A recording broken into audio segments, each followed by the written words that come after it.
The Astros have announced a press conference this afternoon at noon. Per the email, there's no reason. There's not even any announced participants. A lot of people are expecting it to be the announcement of a Dusty Baker extension. And yesterday, if you were listening to us, we talked about how Bob Nightingale of the USA Today spoke with, I guess, someone in the know who said that Jim Crane had spoke with Dusty Baker and general manager James Click on Monday, planning to extend each of them a contract for the 2023 season. But not so fast, my friends. Because there was this Chronicle headline yesterday. Chasm between Astros James Click, Jim Crane remains, but Dusty Baker returns. Oh. So what's happening later today at noon? I like the suspense. I like the mystery in the air. Maybe you need to give us wrong answers only at 713-780-3776, 713-780-ESPN. Sean Mapes, what do you think is happening today at noon? The new world order of Astros baseball? Is it about to come back? I was going to say, I think that Jim Crane's going to get on the podium. He's going to announce Dusty Baker, talk about all the great work he's done and how, the job's not finished even with the one World Series. You think Dusty Baker can lead us into the future. And then the assembled media raise their hand, Jim Crane, Mr. Crane, Mr. Crane. And he calls on one of them, and all of a sudden the lights go dark. Yes. And then you flip back on, and Jeff Lunau's standing in front of the podium. Jeff Lunau is back, baby. That's Jeff Lunau's music! Bah, bah, bah, bah. Well, it'd be a lot of banging noises. I like that. Music. Yes, a slow trash can bang as he walks in, holding a trash can lid over his head. The champion has returned! Fun fact, this was before the scandal took place. During the summer of 2019 when I was jobless, I created a church online. I am an ordained minister of the Church of Jeff Lunau. I'm not kidding. That is an actual thing. You can look it up online. We kind of put it to the side after the whole scandal happened. Oh, yeah.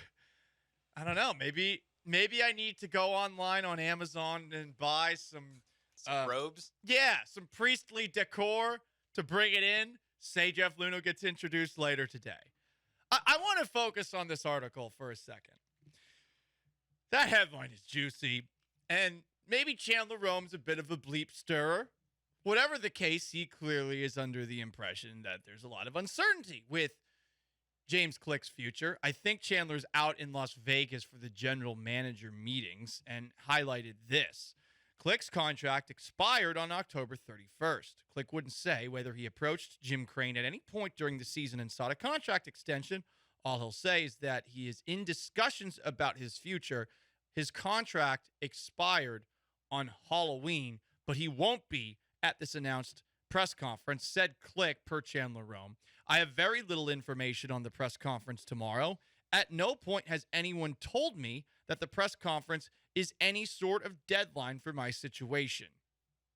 So he's right now essentially an at-will employee. There's another general manager that is not under contract right now. That is Brian Cashman of the New York Yankees. Apparently he's expected to come back, which is, I think, delicious. I really thought that Cashman would end up getting canned. Someone is clearly operating the Astros roster right now, so maybe it is James Click. While in Las Vegas, taking days off? Oh, general manager meetings. We all know why you go to Vegas. We just went to Circa Resort and Casino. Wonderful place to go. A couple of weeks ago. But they did make a couple of moves. They're not picking up Trey Mancini's option. They're not picking up Will Smith's option. Has anyone listening ever worked when a contract has expired? I have. I did for a long time over at the old Flagship. I remember my contract expired January 15th, and I worked until June 3rd without any contract. I still ended up getting paid the salary that I had signed for. The problem was when I eventually got let go, there wasn't much severance. And then, even in a right to work state, a non-compete clause may or may not have been enforced at a time where I was looking to get any part-time work to, make money. But I'm not bitter about that at all. This isn't the most weird thing, but Chandler Rome, in his column, kind of crushed the Astros, saying the Astros are masters of mangling situations. Allowing this situation, Rome also wrote, to fester signals a sort of dysfunction uncommon for a dynastic franchise. Huh. Does it? Does it really do that? Do you really feel that way? I personally don't. I think that there is an assumption in the entire sports world that when you win a championship, you run everything back. And that there are certain reasons that you can't move on from somebody. Say a quarterback gets injured. It should be his job when he's no longer injured. Say a head coach, go back in the day to Chuck Pagano getting cancer. A coach gets a disease or an illness. It should be his job once he recovers from it. And you saw that with Bruce Arians, who did a really good job filling in for Pagano. He didn't get the gig. He ended up moving on to Arizona and having a pretty successful couple of years with the Cardinals. But is there anything that Click's done that should mean he gets an extension? That an extension should be done? I'm asking that question seriously. He inherited this roster. I feel like at the time, the Mancini and Vasquez moves were good ones, but did they work out the way that the Astros wanted them? We know that he tried to make a trade, sending Jose Urquidy to Chicago for catcher Wilson Contreras. That obviously was nixed at the last second by Dusty Baker. He's helped with contract extensions. Yordan Alvarez, he deserves credit for that one. Lance McCullers Jr., I'm not the biggest fan of that one. Ryan Presley, at the time, I didn't like it because I don't like giving relievers long-term contracts, but with the historic postseason that Presley just had, okay, I feel a little bit better about it, especially considering Edwin Diaz just got 5 years and $100 million from the New York we don't give a bleep about the luxury tax Mets. Crane, though, Jim Crane is thought to have had a lot of influence in those negotiations. And for those who wonder about maybe Jim Crane's role, which I think is what Chandler Rome might be hinting at, is that maybe there's too much control coming from the top of the food chain, specifically from the owner. Here's Jim Crane when asked about Dusty Baker and James Click's future right after they'd won the World Series. I basically kept an eye on everything. I was probably a little more involved than I ever was this year. But I've run big companies, so this is not a big company. So it's 400 people. So I just tried to pay attention to the details and help them when I could. And we all kind of consulted to make the best decisions we can. You're never going to get them all right. But if you put a lot of heads together and you got a lot of good information, which we have, we made some good decisions. We missed on some, but, it worked out. And, the guys played well.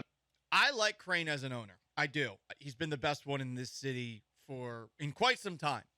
You could make an argument that, hey, at least Leslie Alexander with the Rockets put out a competitive product. Bob McNair did bring football back here, but, there were some rough years along the way. Cal McNair. Yeah, that one has not been off to a great start. I would say the same thing with Tillman Fertitta. I mean, he's clearly the best owner in town. I just don't like it when an owner says, hey, I've run businesses before. Well, sports are different than a business. They are. There's a lot more chance. There's a lot more luck involved. And while that might be something to keep in mind when you're talking about the goings-on of an organization, I just don't like it when a guy kind of says, yeah, I've run organizations before, so I'm okay with it. But I don't think there's anything that Crane has done to this point that looks bad. I don't. They moved on from Jeff Luhnow and A.J. Hinch, which is what baseball wanted. And outside of that, what would you look at and say, they did the wrong thing here?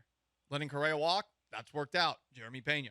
They let George Springer walk? That's worked out. They let Garrett Cole walk? That's worked out. They let Zach Greinke walk? That's worked out. I mean, how many more names do we want to list here? They have seemingly made the right choice when it comes to being responsible about their money. And I think that comes with Jim Crane's stamp of approval. I like what they've been doing. I do think, though, that is something to keep in the back of your mind. And what happens next with this team? But that's my question for you to open up the show at 713-780-3776. Are you going to be hurt or upset or feeling like it's a bad look if the Astros don't bring back James Click for 2023? Personally, I don't. I mean, you should have the pick of the litter at general manager. We're not talking about a guy who is working with players on a day-to-day basis like Dusty Baker. I think it makes sense to bring back Dusty Baker. They just won a World Series, and if he wants to come back, clearly that clubhouse loves him. But when it comes to management, there's a disconnect between the actual players themselves and the guy who is negotiating the checks that eventually will get paid. Not the guy who's even signing them. I don't think it's that big of a deal for the Astros to be in this current situation that they're in with James Click. I blacked out many, many times today. I don't know what day it is. I don't know where I am. But I'm very wet and I'm very cold. And it smells like champagne and beer and cigars. So I think I did something okay. That's general manager James Click of the Houston Astros. Still making moves because the Astros declined to pick up Trey Mancini's option and Will Smith's option, two guys that they acquired at the trade deadline who didn't really contribute in any meaningful way in the playoffs. Though Mancini did have the catch on the first base line in game number 5 to prevent a possible Phillies rally, send it back to Houston 3-2. Is it a big deal that Click's future is uncertain? I don't think it is. I think that they're going to be able to find a general manager. How good that general manager is as a candidate, that's always subjective. I think it's really difficult to determine if a guy is a fit or isn't. But it has been interesting just to read some of the comments that Click's made about Jim Crane over the last couple of months. He was asked to compare Crane to the previous owner that he worked for, Stu Sternberg. I have only one other owner to compare it to, and it's a little different than that guy, the working relationship. Then asked about his approach. We're different, Click said, talking about Jim Crane's approach. There's some things we do very differently. There's some things we're very lined up on. That's going to be true of any relationship between a boss and an employee. I think he likes to act very quickly in certain cases. I tend towards a more deliberate approach. He is very demanding, but he also gives you the resources to accomplish what he tasks you to do. Click's not under contract in Las Vegas at the general manager's meetings, seems to still be managing the team on a day-to-day basis, says that contract discussions are ongoing, and I really don't think it's that big of a deal that it's uncertain. I don't think it's a bad look for the Astros either.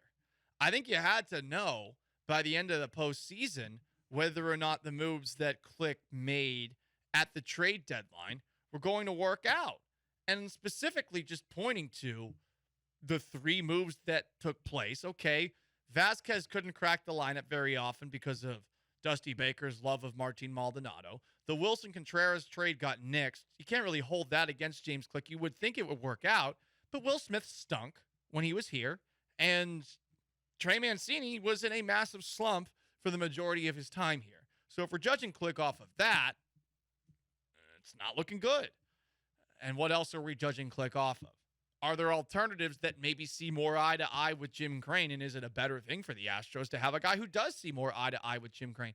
That one I'm on the fence on. I do like to have somebody who's actually going to challenge a mind like Jim Crane. I don't want to have it where Crane can just run roughshod over the guy.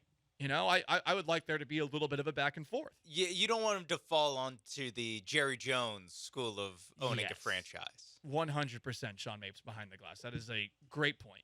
And I don't think Crane would be that because Crane's not as bombastic as Jerry Jones. Like, Jerry Jones is a reality TV show in disguise as an owner who has found a way to keep the Cowboys relevant by just never shutting up and revealing everything that goes on behind the proverbial curtain.